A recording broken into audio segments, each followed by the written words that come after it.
I hate to count my chickens before they hatch, but yes, I do. I think that they need to go through the hearing process. They're going to get beat up by the legacy media and the left as well, but I think the votes are there. And, as I've interviewed these people one-on-one, they've been great communicators. They're great leaders. They're very accomplished. Yes, some of them are outside the box, but I do think we have the votes. Senator Roger Marshall is pretty confident that Trump's cabinet picks will make it through the confirmation process. Well, we are now exactly 1 week out from the inauguration, and not all senators agree with him. Some believe that we're now bracing for a train wreck as the hearings get underway, which is tomorrow morning. And Trump's embattled choice to run the Defense Department, Pete Hegseth, is going to kick things off Tuesday. Joining me now, Kara Lenning, Pulitzer Prize-winning investigative reporter with The Washington Post, Susan Glasser, staff writer for The New Yorker, and David Drucker, senior writer at The Dispatch and author of the book In Trump's Shadow. All right, Susan, first, there were supposed to be several hearings tomorrow. Some have gotten delayed. I want to know why to that. And two, Hegseth, he will be the main event and the only event. How explosive do you think it's going to get? Well, that's a lot to unpack there, right, Steph? I mean, we're not even at the inauguration of Trump already, and I think tomorrow is emerging as a key early test. The nomination of Pete Hegseth in any other administration, it's inconceivable that he would have even gotten as far as a hearing on his nomination between the allegations and the investigative report suggesting serious professional questions around his conduct in his previous incarnations as head of two different veterans groups, in addition to his conduct while he has been at Fox News. There's so much for senators to unpack, and yet my colleague Jane Mayer is reporting tonight in The New Yorker there's real questions about what kind of vetting he was really subjected to by the FBI and whether this was actually the kind of thorough FBI report on him that I think a lot of people have been expecting. So that, I think, raises real questions tomorrow. Is it just going to be a kind of Republicans rush him through kind of a hearing, or is there going to be new information that is presented or corroborating information that's presented about some of the many very serious allegations Hegseth is facing? Let's go back to that background check, Carol, because NBC News has confirmed that reporting that neither of Pete Hegseth's ex-wives were interviewed, nor anyone associated with that sexual misconduct allegation. What's your take on that? One would think those would be some key people when it comes to a background check. And of course, I do want to make it clear he has denied that allegation, but I would think that the FBI would have some questions.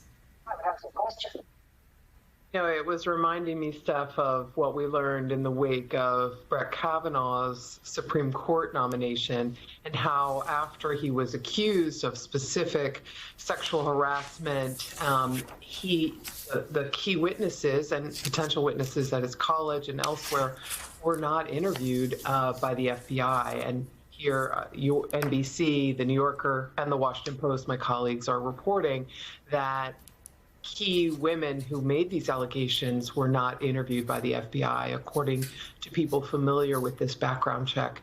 It raises that question, like, who's telling the FBI not to follow up on these matters? One of the most important things about a background check by the FBI is it's supposed to be fairly exhaustive. You may remember that if any of your friends ever were being considered for a federal job, an FBI agent came to your neighbor's home and asked, hey, what are they like? Do they party too much? You ever see them with anyone unusual? What's their behavior like? And here, when we have actual allegations with people's names behind them, those folks are not being interviewed.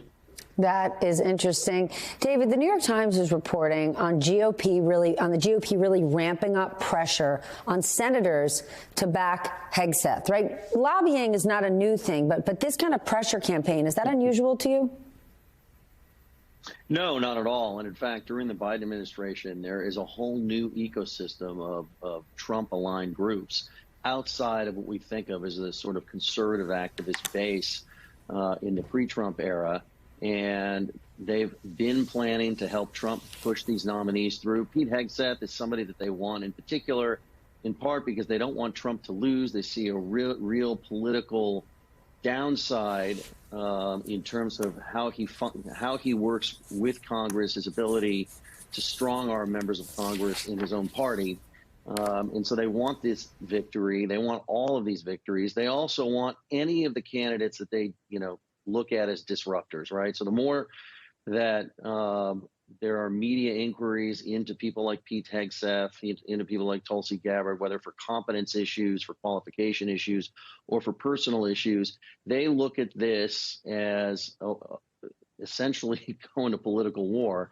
And so you're going to have a number of groups here who want to win for the sake of winning, but also want in particular these particular nominees that they view as disruptors, right? So the less qualified they appear to be from a cursory look in the way we might look at things, the more they want them. All right, Susan, this was interesting to me because Democratic Senator John Fetterman from Pennsylvania has already said he will support the nominations of Sean Duffy, Elise Stefanik, and Marco Rubio. Do you think we will see more Democrats getting behind some of these nominees, meaning they're not just going to unilaterally block every nominee, but they want to draw a line and say, Marco Rubio might not be my homeboy, but I could live with him, and try to draw a line and say, but Pete Hegseth, RFK Jr., Tulsi Gabbard, they're something different. Do you think other people are going to follow Fetterman in this? Yeah, I mean, look, that's the precedent that we saw in the first Trump administration, where you had many Democrats actually did vote for a number of Trump's nominees. Now we're 8 years more into it, and there's a very different kind of cabinet appointees being put together here by Trump 2.0. But I do think that you will see some Democratic senators crossing party lines. That's the history of cabinet appointments in this country, have always been largely bipartisan. It's really very unusual, in fact, that there would be this kind of knockdown, drag-out fights over such a large number of potential cabinet appointments. It's very unusual in the history of Washington, even recent history. So, yes, I definitely expect some Democratic senators to be voting for some of these nominees. However, when it comes to Pete Hegseth, I would be extremely surprised, if not shocked, to see any Democratic senator supporting him. And remember, the numbers are tight here for the Trump administration. They can only lose up to 3 Republican votes, assuming that Democrats do hang together. And in any individual nomination, there might be different potential Republican senators who might be considering voting against Pete Hegseth than those who might be considering voting against RFK Jr. But at the same time, I'm really struck by the fact that this is not the Republican Party of 8 years ago, when those first votes were being taken in the first Trump cabinet.